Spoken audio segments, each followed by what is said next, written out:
আসসালামু আলাইকুম প্রিয় দর্শক ভাই, আপনাদের জন্য আজকে নিয়ে আসছি খুব সুন্দর। দেখি আমাদের ধানের কি কমেন্ট করেছে বা ধানের বাজার কি সম্পর্কে আপনারা তথ্য দিতে পারি। চলুন যাওয়া যাক। খরচ অনুপাতে আরও বাড়া দরকার। এক ভাই লিখেছেন যে ভাই ধানের দাম আরও বাড়া দরকার। তারপরে দেখি আরেকটা ভাই কি লিখেছেন, নাটোর হযরতপুরে সম্পাধান ১৮০০ টাকা মন।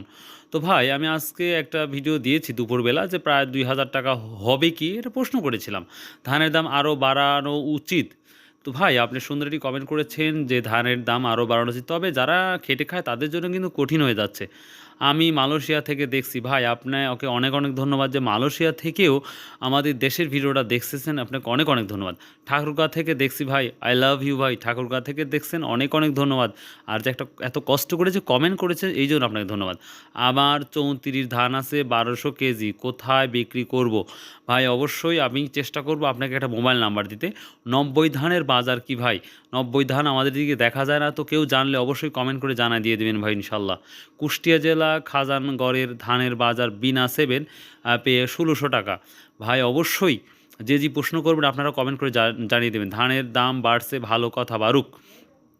অবশ্যই বাড়ুক, বাট কিন্তু আমাদের মনে রাখতে হবে খেটে খাওয়া মানুষের জন্য কিন্তু হার্ড হয়ে যাবে। তো দেখি পাশের বাজার থেকে হলেও ধানের আপডেট প্রতিদিন দিন, আপাতত ১ মাস চেষ্টা করব ভাই ইনশাল্লাহ ১ মাস দেওয়ার। কিন্তু আসলে পাশের বাজার থেকে হলেও ধানের আপডেট প্রতিদিন দেওয়ার চেষ্টা করব ভাই। কিন্তু মিথ্যা তথ্য যদি পেয়ে দিই তখন আপনারাই গালাগালিজ পারবেন। এই জন্য দিয়ে সাহস পাই না। শোলকোপা ১৫০০ টাকা প্লাস। এখন একটা কথা বলি, কী ধান কী যাচ্ছে ওই ধানের নামটা অবশ্যই বলে দেবেন, তাহলে আমাদের বুঝতে সুবিধা। আজকে বাজার ধানের দাম কম। এক ভাই লিখেছে আজকে ভাই কোথায় কোন বাজার, সেই বাজারটা অবশ্যই লিখবেন। আমার বাসা বগুড়া, মামুন ধান ১৩৮০, অঞ্জিত ১৮৮০। তো অবশ্যই ভাই ধানের দাম লিখে দিবেন, তাহলে খুব ভালো হয়। তো যাই হোক, আমার বাসা বগুড়া, অঞ্জিত ১৮৮০। ধানের দাম বাড়বে কি ভাই? ভাই আমাকে প্রশ্ন করছেন, অনেক ধন্যবাদ ভাই। আমি এটা বলতে পারবো না, একমাত্র যারা ধান বেচা কেনা করে তাদের। আসসালামু আলাইকুম ভাই, ৫১ ধানের দাম একটু প্লিজ জানাবেন ভাই। ৫১ ধানের দাম জানি না, যারা জানবেন জানাই দেবেন। এর আগে বলছেন পাট ৭০০০ টাকা হবে, এখন পাট ৩৯০০ টাকা, এখন বলছেন ধান ২,০০০ টাকা হবে। এই ধরনের মন্তব্য না করার কারণ মানুষ বিভ্রান্ত হবে। ভাই যেই ভাইটা কমেন্ট করেছেন তাকে আমি অ্যান্সারটা দিচ্ছি ভাই। দেখুন, আরেকটা নেগেটিভ কমেন্ট আছে, আমি সেটাও পড়াচ্ছি আপনাদের। দেখো ভাই, আপনার এই সব আবোল তাবোল কথা বলেন না। পাটের দাম বলেছিলেন হবে, তা হচ্ছে কই? আরে ভাই, আমি কি বাংলাদেশের গভর্নমেন্ট? আর আমি কি বলেছি যে আমি ৭,০০০ টাকা মন হবেই? আমি কি বলেছি?